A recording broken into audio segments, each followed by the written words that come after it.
Su nombre, Padre Eterno. Sermón predicado la mañana del domingo 9 de diciembre de 1866 por Charles Haddon Spurgeon en el Tabernáculo Metropolitano, Newington, Londres. Padre Eterno. Isaías capítulo 9 y versículo 6. Cuán compleja es la persona de nuestro Señor Jesucristo. Casi en el mismo aliento el profeta lo llama un niño y un consejero, un hijo y el Padre Eterno. Esta no es ninguna contradicción y ni siquiera es para nosotros una paradoja. Antes bien es una colosal maravilla que aquel que era un bebé fuera al mismo tiempo infinito, que aquel que era varón de dolores fuera a la vez Dios sobre todas las cosas, bendito por los siglos, y que quien en la Trinidad Divina es llamado siempre el Hijo, sea llamado correctamente Padre Eterno. Con cuánta fuerza debería recordarnos esto la necesidad de estudiar cuidadosamente y de entender correctamente a la persona de nuestro Señor Jesucristo. No debemos suponer que lo entenderemos a primera vista. Una mirada salva al alma, pero únicamente la meditación paciente puede llenar el alma con el conocimiento del Salvador. Gloriosos misterios están ocultos en su persona. Él nos habla en el lenguaje más sencillo y se manifiesta abiertamente en medio de nosotros, y sin embargo en su propia persona hay una altura y una profundidad que el intelecto humano es incapaz de medir. Una vez que el devoto observador ha mirado fija y largamente, percibe en su bien amado bellezas tan excepcionales y tan arrobadoras que se sume en el asombro. La contemplación continúa y conduce al alma, por el poder del Espíritu Santo, a una elevación del deliberante admiración que los menos entendidos desconocen por completo. El misterio de la persona de nuestro Señor es tan profundo que Él tiene que revelarse a nosotros, ya que de otra manera nunca lo conoceremos. La investigación no puede descubrirlo, ni tampoco la razón puede discernirlo. Bienaventurado eres, Simón, hijo de Jonás, le dijo Cristo a Pedro, porque no te lo reveló carne ni sangre. Cuando agradó a Dios, dice el apóstol, revelar a su Hijo en mí. Otro apóstol le hizo la pregunta, ¿cómo es que te manifestarás a nosotros? No hay forma de ver a Jesús excepto a través de su propia luz. Él es la puerta, pero nadie abre esa puerta excepto Jesús mismo, pues Él abre y ninguno cierra, y cierra y ninguno abre. Él es la puesta y el enigma, el camino y el guía. Él es lo que ha de ser visto, pues hemos de mirarlo a Él, pero es por Él que somos habilitados para ver, pues Él da vista a los ciegos. Entonces, queridos amigos, si realmente deseamos entender la más excelente de todas las ciencias, la ciencia de Cristo crucificado, debemos suplicarle al Señor mismo que sea nuestro rabí y rogar que se nos permita sentarnos con María a los pies del Maestro. En nuestra oración debemos pedir que lo conozcamos y nuestro deseo debe ser que crezcamos en la gracia y en el conocimiento de nuestro Señor y Salvador Jesucristo, pues conocerlo a Él es la vida eterna y ser instruidos por Él es ser sabio para la salvación. El título que estamos considerando es un tanto difícil. Hace algunos años les prediqué acerca de su nombre admirable. Sentí que podía explayarme al respecto con facilidad. Avanzamos hasta llegar a consejero, y luego hicimos un alto durante un tiempo. Posteriormente fuimos conducidos a predicar acerca de Dios fuerte, pero hemos tenido cierta desconfianza en cuanto a nuestra habilidad para desentrañar este título específico, pues hay en él una profundidad que no somos capaces de medir. No puedo pretender sumergirme esta mañana en los profundos abismos de la palabra. Antes bien, solo puedo examinar ligeramente la corteza, tal como la golondrina solo pasa rozando la superficie del mar. Carezco de la plata, del vasto conocimiento y del oro del pensamiento profundo, pero lo que tengo lo compartiré con ustedes. Si mi canasta no contiene nada más que un pan de cebada y unos cuantos pececillos, pido al Señor de la fiesta que multiplique el alimento al partirlo, de tal manera que haya el pan necesario para su pueblo. Es preciso observar de entrada que el Mesías no es llamado aquí Padre, para evitar cualquier confusión con quien es llamado preeminentemente el Padre. El nombre propio de nuestro Señor en cuanto a la deidad no es el del Padre sino el del Hijo. Procuremos evitar la confusión. El Hijo no es el Padre ni el Padre es el Hijo, y aunque sean un solo Dios esencial y eternamente, Siendo por siempre uno e indivisible, a pesar de ello la distinción de personas debe ser creída y observada cuidadosamente. Por la mera palabra personas no contendemos, ya que es solamente una palabra provisional, aunque no sabemos qué mejor término emplear, pero el hecho de que el Padre no es el Hijo y de que el Hijo no es el Padre es de suprema importancia. Nuestro texto no tiene nada que ver con la posición y los títulos de las tres personas entre sí. No indica la relación de la deidad para consigo misma, sino la relación de Jesucristo para con nosotros. Él es para nosotros el Padre eterno. La luz del texto se dispersa entre rayos. Jesús es eterno, es un Padre. Él es Padre eterno. Primero, Jesucristo es eterno. Podemos cantar acerca de él con David: tu trono, oh Dios, es eterno y para siempre. Es un tema de grande regocijo para nosotros. Regocíjate, creyente, en Jesucristo, que es el mismo ayer y hoy y por los siglos. Jesús fue siempre. El bebé nacido en Belén fue unido a la palabra, que era en el principio, por quien todas las cosas fueron hechas. El título mediante el cual Jesucristo se reveló a Juan en Patmos fue el que es y que era y que ha de venir. Su cabeza y sus cabellos eran blancos como blanca lana, para indicar que él es el anciano de días. Antes que el pecado naciera o Satanás cayera, él condujo a las huestes de las estrellas del alba. Su generación, ¿quién la contará? ¿Quién sabrá el número de tus años?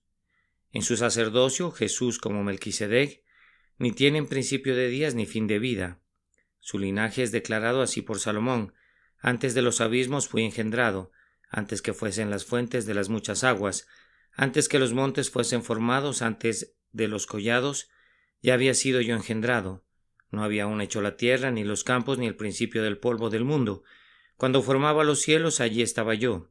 Cuando trazaba el círculo sobre la faz del abismo, cuando afirmaba los cielos arriba, cuando afirmaba las fuentes del abismo, cuando ponía al mar su estatuto para que las aguas no traspasasen su mandamiento, cuando establecía los fundamentos de la tierra, con él estaba yo ordenándolo todo, y era su delicia de día en día, teniendo solaz delante de él en todo tiempo. Me regocijo en la parte habitable de su tierra, y mis delicias son con los hijos de los hombres. No piensen que el Hijo de Dios hubiere comenzado a existir jamás. Antes que los cielos azules fueran extendidos a plenitud, desde la eternidad era la palabra. Él estaba con Dios, la palabra era Dios y ha de ser adorada divinamente. Si Él no fuera Dios desde toda la eternidad, nosotros no podríamos amarlo tan devotamente. No podríamos sentir que Él tuviera alguna participación en el amor eterno, que es la fuente de todas las bendiciones del pacto. Quien tiene una participación en el propósito eterno, tiene que ser eterno, puesto que nuestro Redentor era desde toda la eternidad con el Padre. Rastreamos el torrente del amor divino hasta Él mismo, igualmente que con su Padre y el Espíritu bendito. Fuimos escogidos en Él desde antes de la fundación del mundo, y así en nuestra eterna elección Él brilla gloriosamente. Lo bendecimos y alabamos y engrandecemos porque el nombre de Hijo no implica ningún tiempo de nacimiento, o de generación o de comienzo, sino que sabemos que Él es tan eternamente el Hijo como el Padre es eternamente el Padre, y tiene que ser considerado como Dios desde toda la eternidad, pues Él es la imagen del Dios invisible, el primogénito de toda la creación, porque en Él fueron creadas todas las cosas, las que hay en los cielos y las que hay en la tierra, visibles e invisibles, sean tronos, sean dominios, sean principados, sean potestades. Todo fue creado por medio de Él y para Él. Y Él es antes de todas las cosas, y todas las cosas en Él subsisten.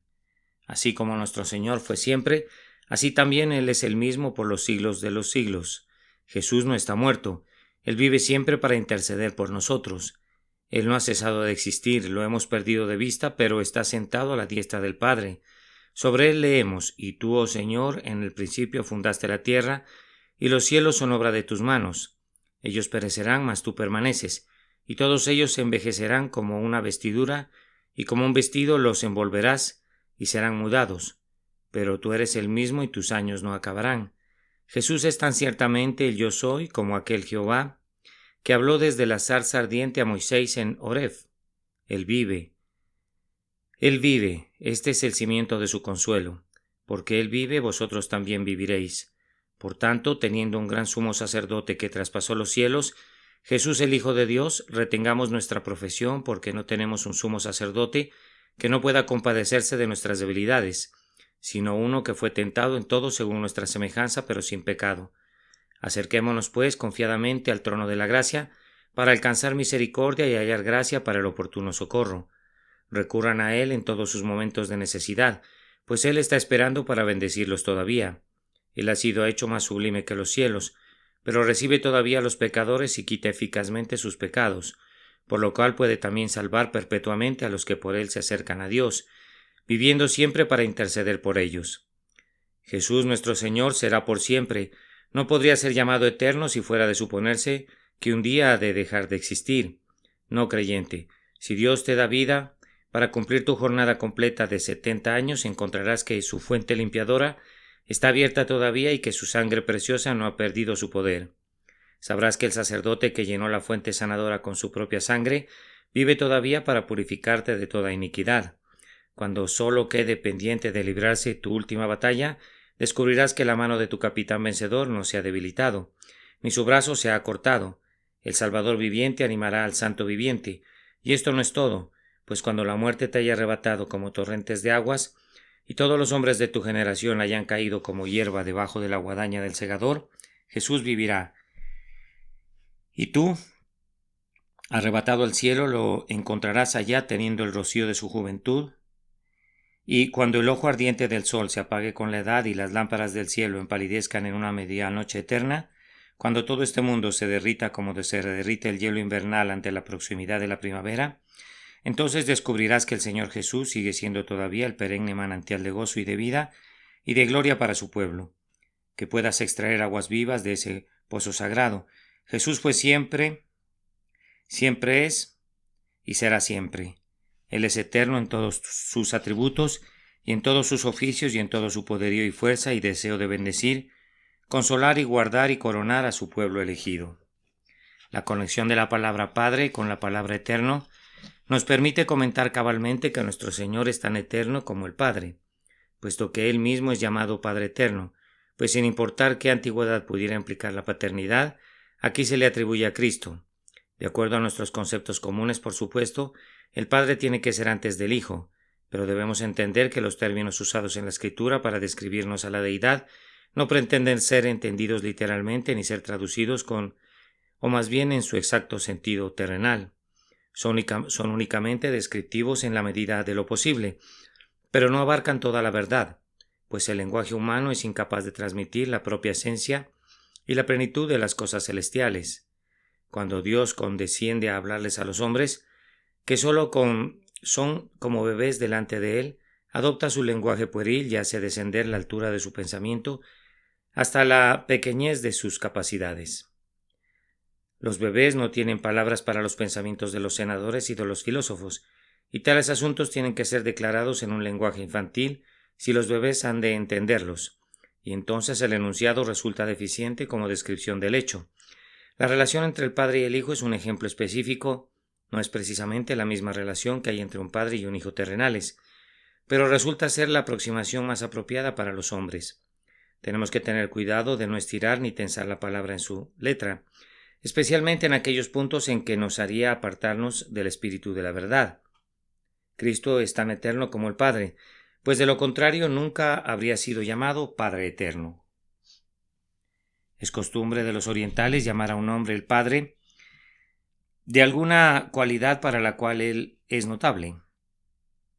Hasta este día entre los árabes un hombre sabio es llamado el Padre de la sabiduría. Un hombre muy insensato es llamado el Padre de la necedad. La cualidad predominante en el hombre es atribuida a él como si fuera su hija y él el padre de ella.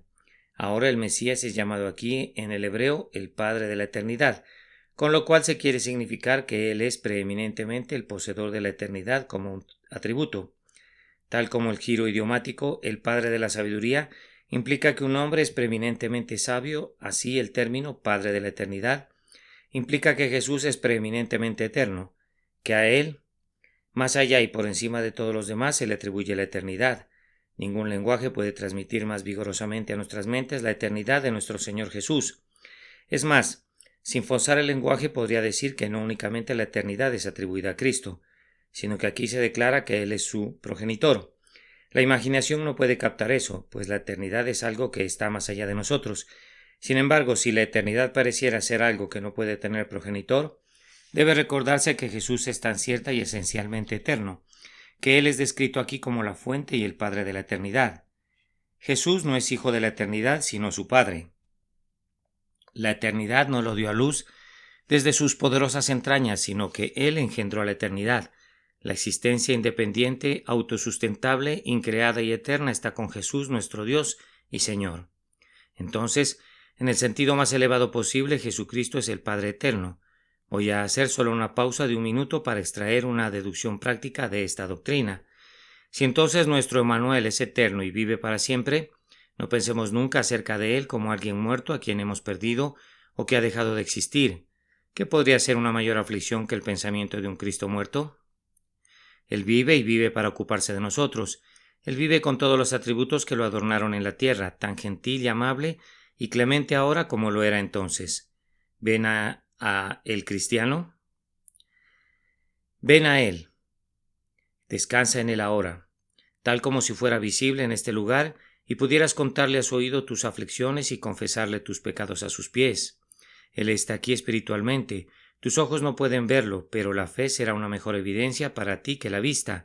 Confíale tus cuidados, descansa en Él en tus dificultades presentes. Y tú, pobre pecador, si Cristo estuviera sobre esta plataforma, ¿no querrías venir y tocar el borde de su vestido? Y clamar, Jesús, que tus ojos compasivos me miren y cambien mi corazón. Bien, querido amigo, Jesús vive.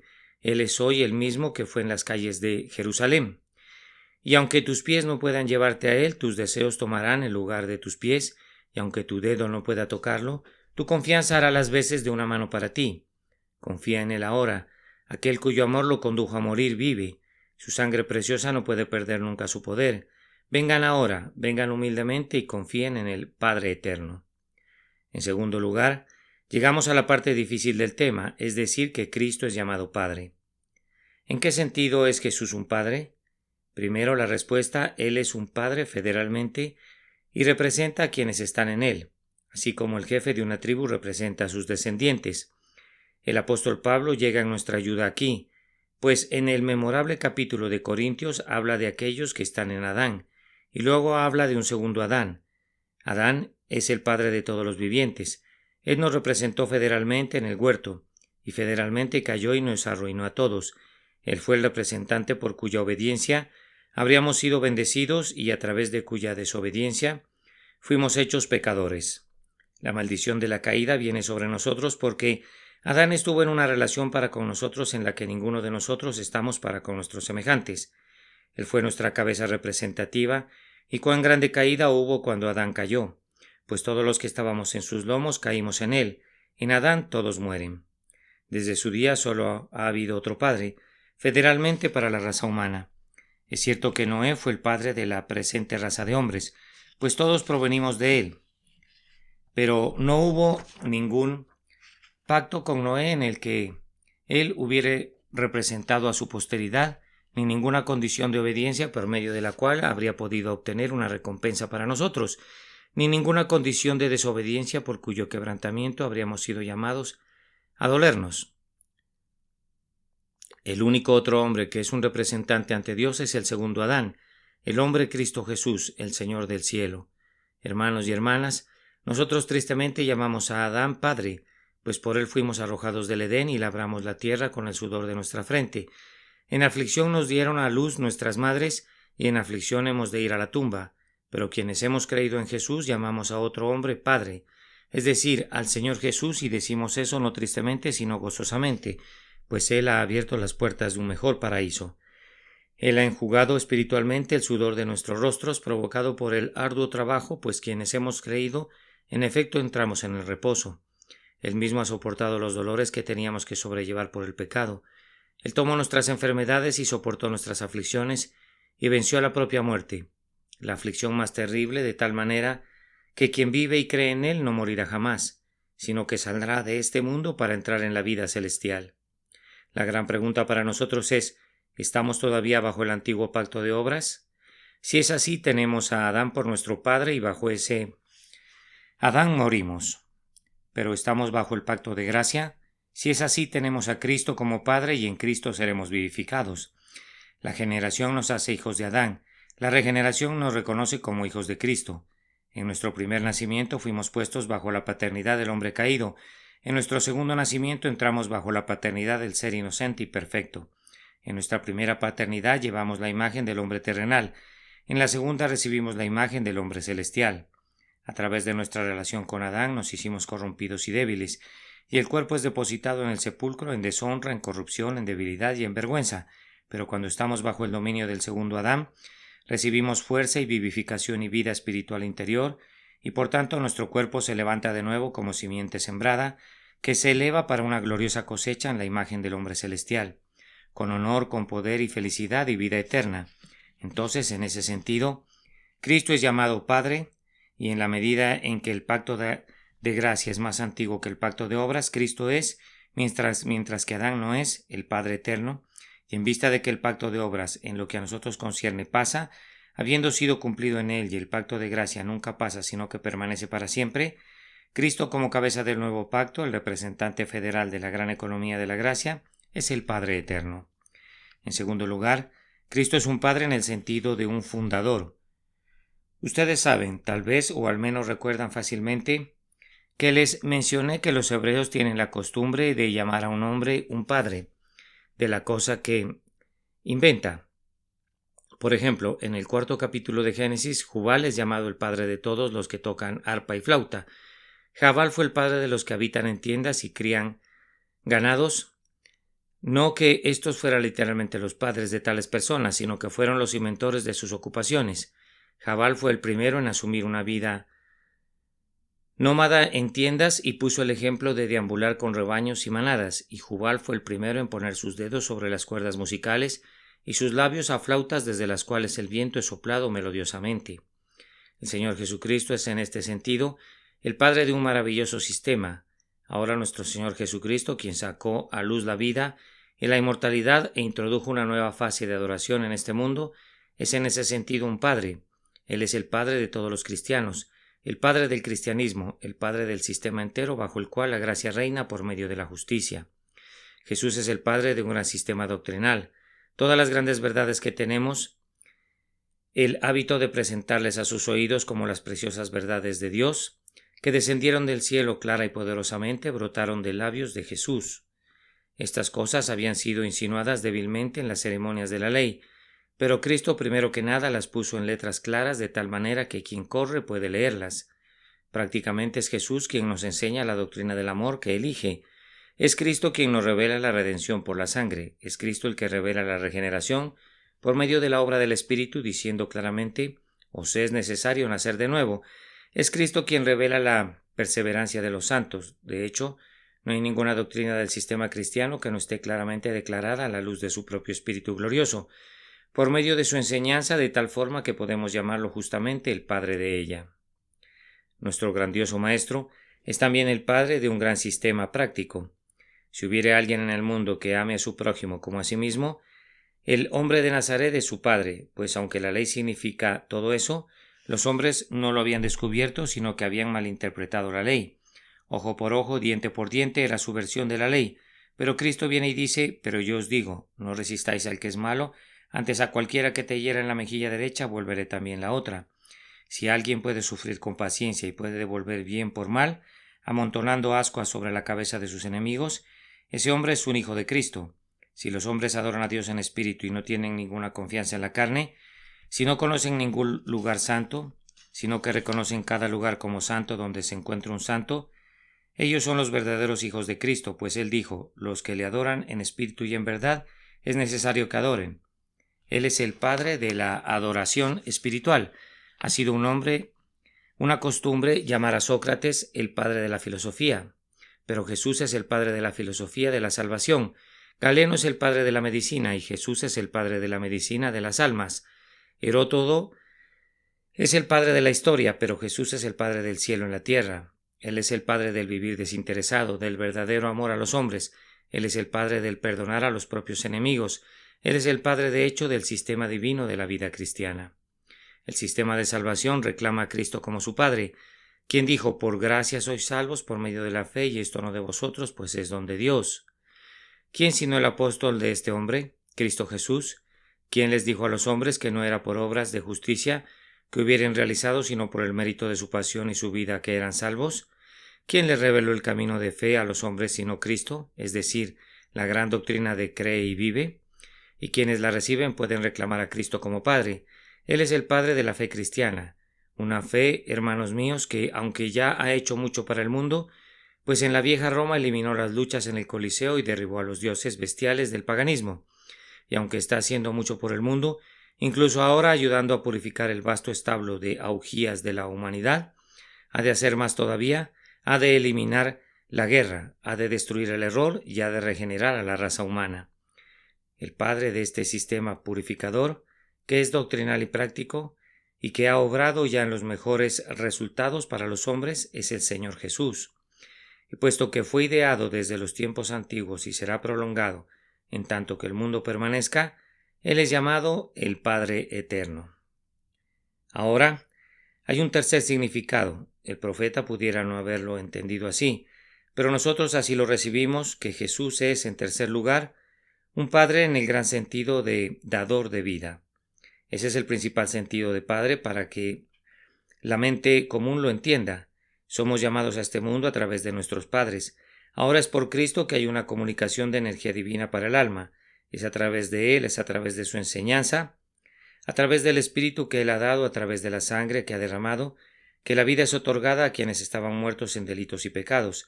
Aquel que se sienta en el trono dice: He aquí, yo hago nuevas todas las cosas. De modo que si alguno está en Cristo, nueva criatura es, las cosas viejas pasaron, y aquí todas son hechas nuevas. Y este es el testimonio, que Dios nos ha dado vida eterna, y esta vida está en su Hijo. Porque como el Padre levanta a los muertos y les da vida, así también el Hijo a los que quiere da vida. De cierto os digo, viene la hora, y ahora es, cuando los muertos oirán la voz del Hijo de Dios, y los que la oyeren vivirán. Porque como el Padre tiene la vida en sí mismo, así también ha dado al Hijo el tener la vida en sí mismo. Nosotros sabemos que por medio de Jesucristo nos es dada la vida. En Él estaba la vida, y la vida era la luz de los hombres. Él da el agua viva, y luego es en nosotros una fuente de agua que salta para vida eterna. Él es el grano vivo de trigo que arrojamos en el suelo para que muera, para que no se quede solo, sino que se convierta en una raíz que dé fruto. Ese fruto que somos nosotros ahora, recibiendo la vida de Él como tallo, como el tallo recibe la vida de la semilla de la cual brotó. Jesús es nuestro Padre en este sentido. Es el Espíritu de Dios quien vivifica operativamente al alma y nos hace vivir, pero el Evangelio de Jesucristo es el conducto a través del cual obra el Espíritu, y Jesucristo es la vida verdadera para nosotros. Recibiendo a Cristo recibimos la vida, y sin Él no podemos tener vida. El que tiene al Hijo tiene la vida. El que no tiene al Hijo no verá la vida, sino que la ira de Dios está sobre él. Así como a través de la energía de Adán este vasto mundo es poblado hasta que collado y valle quedan cubiertos con una pululante población, así a través de la energía vital de nuestro Señor Jesucristo los llanos del cielo y las colinas celestiales serán poblados por una multitud que nadie puede contar. De cada dominio y pueblo, de toda lengua, bronceados por los calores de la zona tórrida o congelados en medio de las escarchas del frígido norte, Cristo encontrará un pueblo al que otorgará su vivificación y vivirá por medio de la energía de su Espíritu, y Él será su Padre eterno. Es en este sentido, debido a que esa vida es eterna y nunca puede extinguirse, que Jesucristo es llamado el Padre eterno. Todo en nuestro interior llama a Cristo Padre. Él es el autor y consumador de nuestra fe. Si lo amamos es porque Él nos amó primero. Si soportamos pacientemente es por considerar a aquel que sufrió tal contradicción de pecadores contra sí mismo. Él es quien riega y sustenta todas nuestras gracias. Podemos decir respecto a Él: todas mis fuentes están en ti. El Espíritu nos trae el agua de este pozo de Belén, pero Jesús es el pozo mismo. Brota, oh pozo, brota, oh pozo. Divino Padre, bendito Jesús, demuestra tu paternidad, reviviendo otra vez nuestras almas esta mañana de acuerdo a tu palabra. En cuarto lugar, no creo que hayamos llegado al fondo de este título de Padre Eterno. El término implica que Jesucristo ha de ser en el futuro el patriarca de una era. Muchos traductores traducen el pasaje el padre de la era futura. Así lo entiende Pope en su famoso poema del Mesías y lo llama el prometido padre de la era futura. Ha sido una costumbre de los hombres hablar de eras como la era del cobre o del hierro y la era del oro. Nosotros estamos buscando siempre la era del oro. El rostro del mundo está constantemente vuelto hacia ella, tanto que los charlatanes juegan con la ingenuidad de los hombres y les dicen cuándo se aproxima la era del oro, y los trasquilan de sus centavos y de algunas de sus libras esterlinas, bajo el concepto de que ellos pueden decirles algo de los buenos tiempos que se aproximan.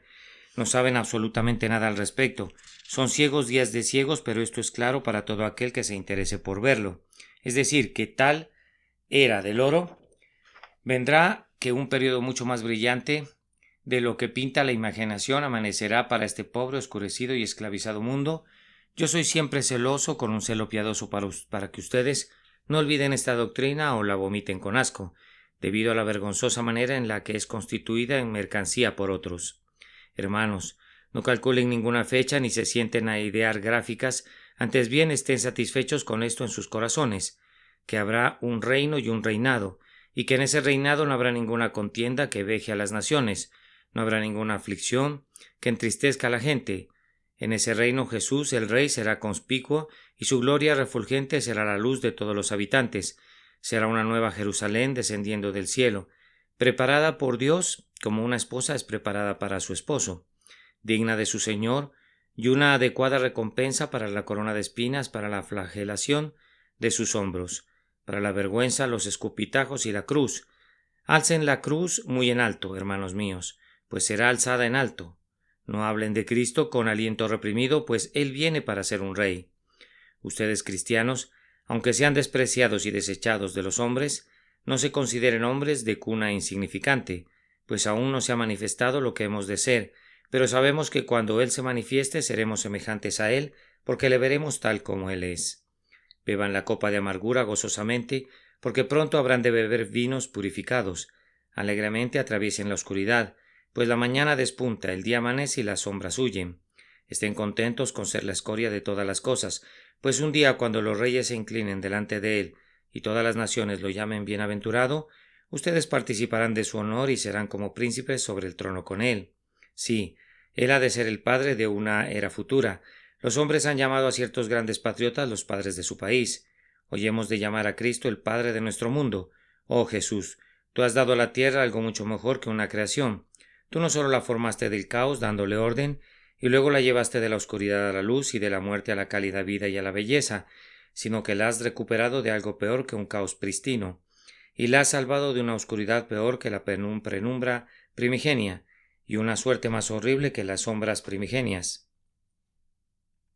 Tú has descendido a los abismos, a los cuales esta perla el mundo fue arrojada, y como un vigoroso buzo, todas las olas y las ondas han pasado sobre ti, pero tú has resurgido de nuevo trayendo esta perla contigo, y ha de resplandecer en tu corona perennemente cuando tú seas admirado por los ángeles y adorado por todos los espíritus creados.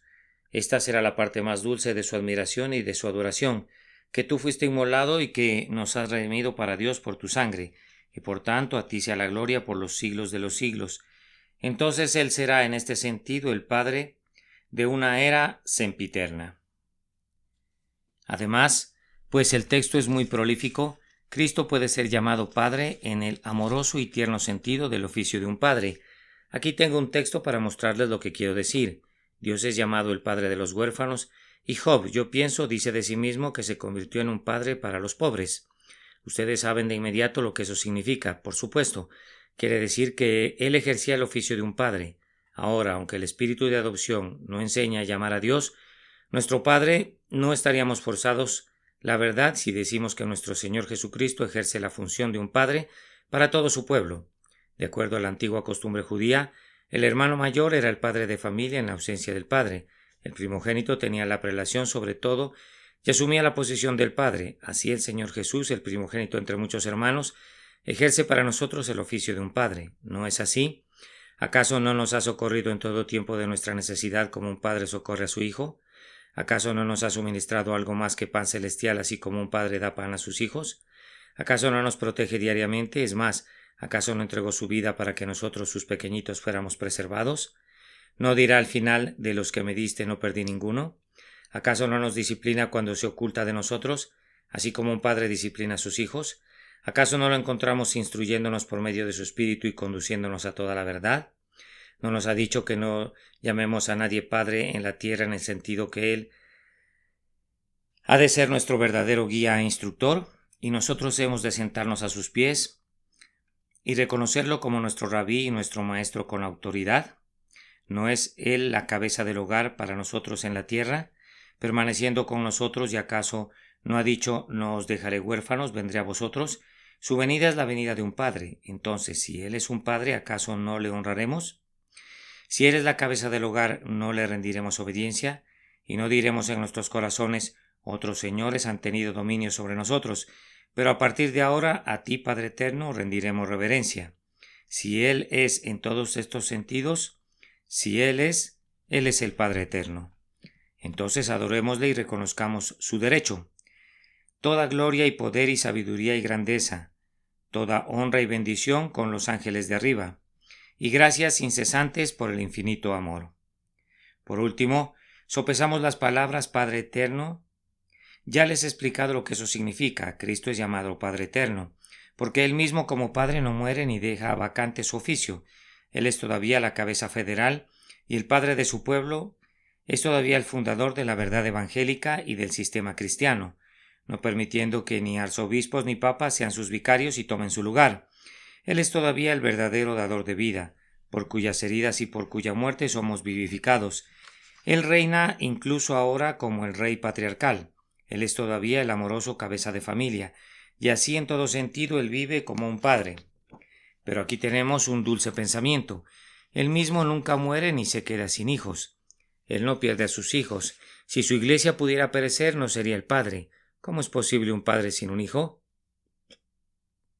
Y esto es lo mejor de todo, que Él es un Padre eterno, para todos aquellos para quienes es un Padre del todo. Si tú has entrado en esta relación, como para estar en unión con Cristo y para ser cubierto con el borde de sus vestiduras, tú eres su hijo, y lo serás para siempre. No hay forma de quitarle la paternidad a Cristo, ni hay forma de quitarnos nuestra condición de hijos. Él es eternamente un Padre para quienes confían en Él, y nunca cesa de ser en ningún momento un Padre para algunos de ellos. Tal vez hayan venido con problemas esta mañana, pero Cristo es todavía su Padre.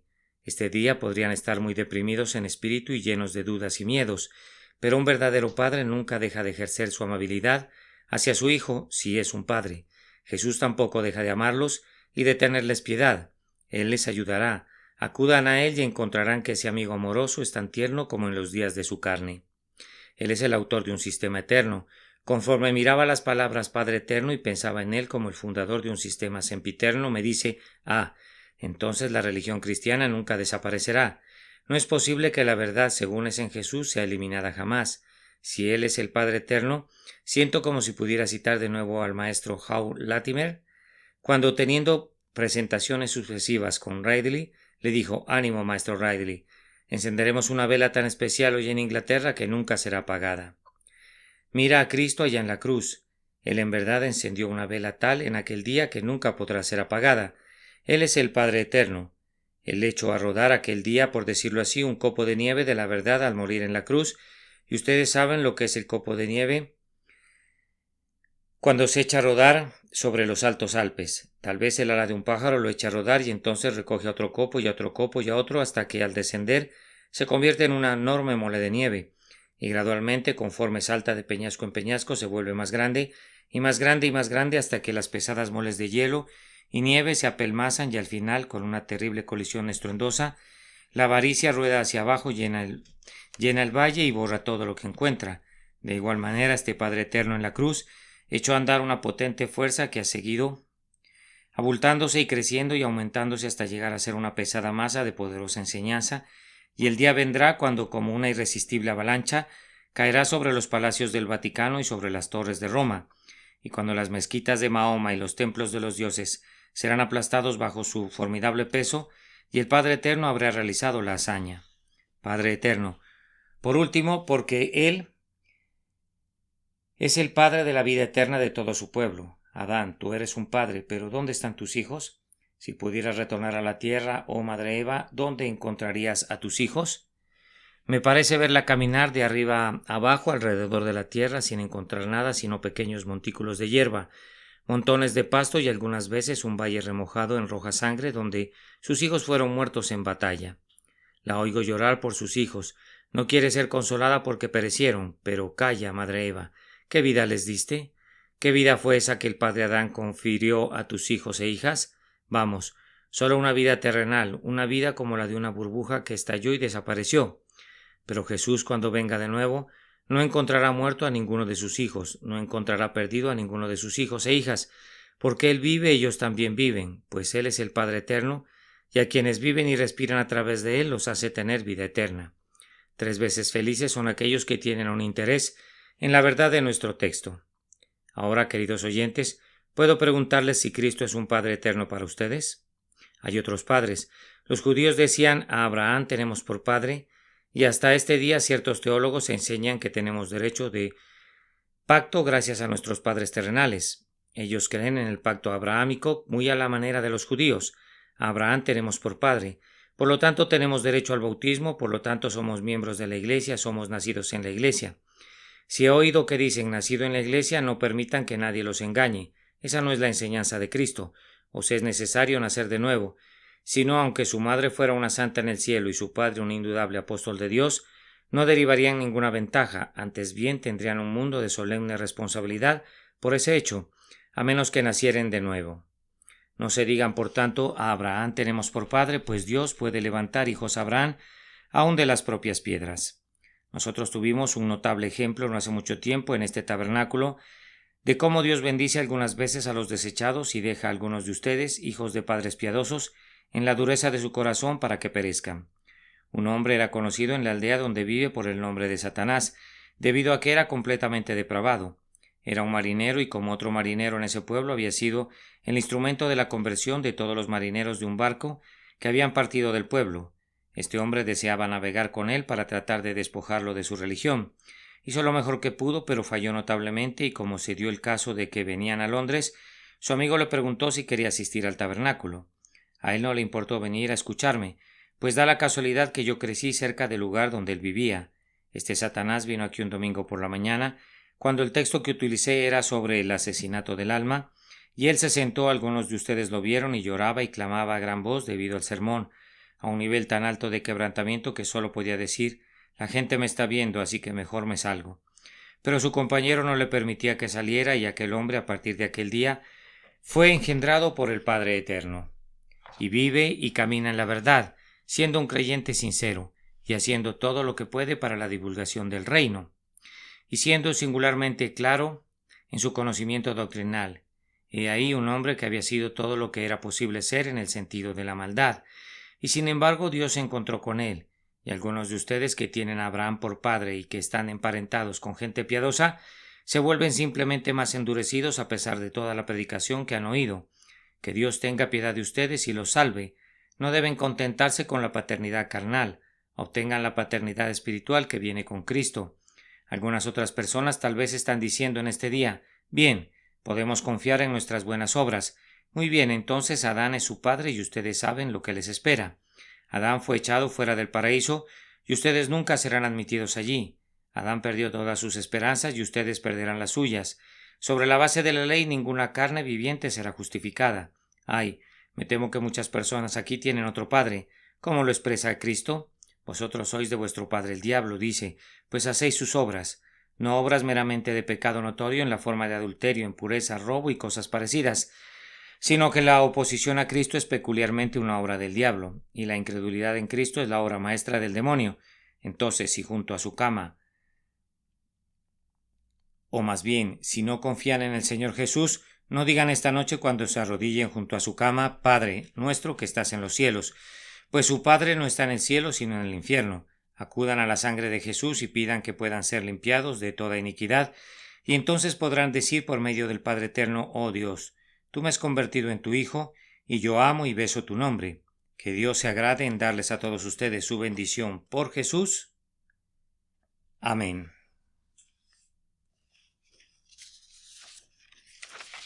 Su nombre, Padre Eterno. Sermón predicado la mañana del domingo 9 de diciembre de 1866 por Charles Haddon Spurgeon en el Tabernáculo Metropolitano, Newington, Londres. Padre Eterno. Isaías capítulo 9 y versículo 6.